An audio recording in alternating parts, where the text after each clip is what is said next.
ही बाई आमच्या शेजारी राहते, नवऱ्याने टाकलंय हिला, कामावर वेळेवर येत नाही, लाजा वाटायला पाहिजेत आम्हा लोकांना. हा माझा बायको पार्वती.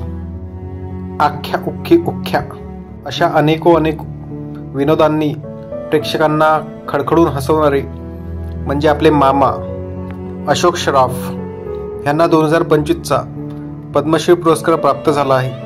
त्याचबरोबर त्यांना 2024चा महाराष्ट्र भूषण पुरस्कार प्राप्त झाला. अशा मामाची आपण आपल्या पहिल्या भागात बायोग्राफी बघणार आहोत. तसा हा आपल्या चॅनलचा पहिलाच व्हिडिओ. तर मग मित्रांनो, सबस्क्राईब करायला विसरू नका.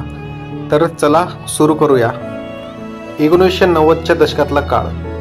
तेव्हा लक्ष्मीकांत बेर्डे आणि अशोक सराफ ह्या जोडीने अक्षरशः महाराष्ट्राला वेड लावलं होतं आणि एकावर एक हिट पिक्चर देत हास्यकल्लोळ करत घराघरात ह्या जोडीने धमाल माचवली होती. तसे अशोक सराफ मूळचे बेळगावचे, परंतु त्यांचा जन्म मुंबईत झाला. त्यांचे बालपण मुंबईतील चिखडवाडी या भागात गेले. गोपीनाथ सावरकर हे त्यांचे मामा. त्यांचे सुरुवातीचे शिक्षण हे मुंबईतच झाले. त्यांना सुरुवातीला नाटकांची प्रचंड आवड आणि या नाटकातूनच त्यांचा असा उदय झालाय. मुळात अशोक सराफ हे 18 वर्षाचे असतानाच त्यांनी पहिलं नाटक केलं आणि या नाटकामध्ये त्यांनी एका विदूषकाची भूमिका बजावली होती. तेथूनच खऱ्या अर्थाने हा नाटकाचा नटसम्राट सिनेमामध्ये सिनेमासृष्टीत सर्वोच्च शिखरावर गेला. त्यांना मामा नाव पडण्याची कहाणी तर फारच इंटरेस्टिंग आहे. झालं असं की एका कॅमेरामॅनची मुलगी सेटवर आली आणि तिने विचारलं, हे गृहस्थ कोण? कॅमेरामॅन म्हणाला, हे अशोक सराफ, पण त्यांना तू मामा म्हणायचा. ती नेहमी आली की त्यांना मामा म्हणायची, त्यामुळे त्यांचं नाव पडलं मामा आणि सगळं महाराष्ट्र आता त्यांना मामा म्हणून हाक मारतो. त्याचबरोबर नाना पाटेकर आणि अशोक सराफ यांची फार जिगरी दोस्ती. तसे अशोक सराफ नाना पाटेकरपेक्षा वयाने मोठे.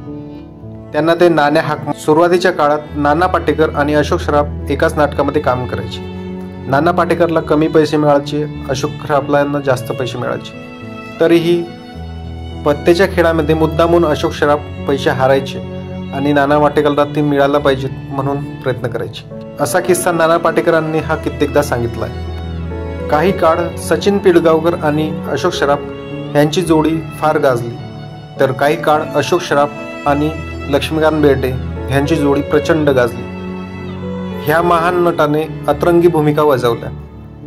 कधी हवालदार, कधी पोलीस, कधी कंडक्टर, कधी कुणाचा बाप अशा अतरंगी भूमिका बजावून महाराष्ट्राला खडखडून हसवलं. अनेक पिक्चरातून त्यांनी त्यांची कलाकृती साकारून दाखवली, जो की अफलातून चित्रपट भयानक गाजला. त्याचबरोबर नवरी मिळे नवऱ्याला, नवरा माझा नवसाचा, माझा पती लखपती, त्याचबरोबर अनेक चित्रपटात त्यांनी त्यांची भूमिका साकारली. इजाबिजातीच्या ह्या चित्रपटात तर त्यांची भूमिका फारच चांगली होती. आज अशोक सराफ यांचे वय 77 वर्ष असून तरी ते ह्या वयामध्ये एक नाटक करतात. त्या नाटकाचं नाव आहे व्हॅक्यूम क्लीनर. म्हणजे तुम्ही बघू शकता की हा बहुआयामी बहुगुणी व्यक्तिमत्व असलेला व्यक्ती किती भूमिका बजावतो. आमच्यासारखे आम्हीच, फेकाफेकी असो, घनचक्कर असो, अशा कित्येक चित्रपटात त्यांनी त्यांची मोहोर उमटवली आणि त्या संपूर्ण प्रवासामुळे त्यांना आज 2025चा पद्मश्री पुरस्कार प्राप्त झाला आहे.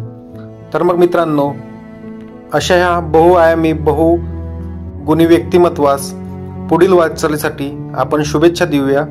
आणि तुम्ही जर नवीन असाल तर चॅनलला लाईक करा, सबस्क्राईब करा, शेअर करा, जेणेकरून नवनवीन माहिती तुमच्याकडे मी पोहोचण्याचा प्रयत्न करेल.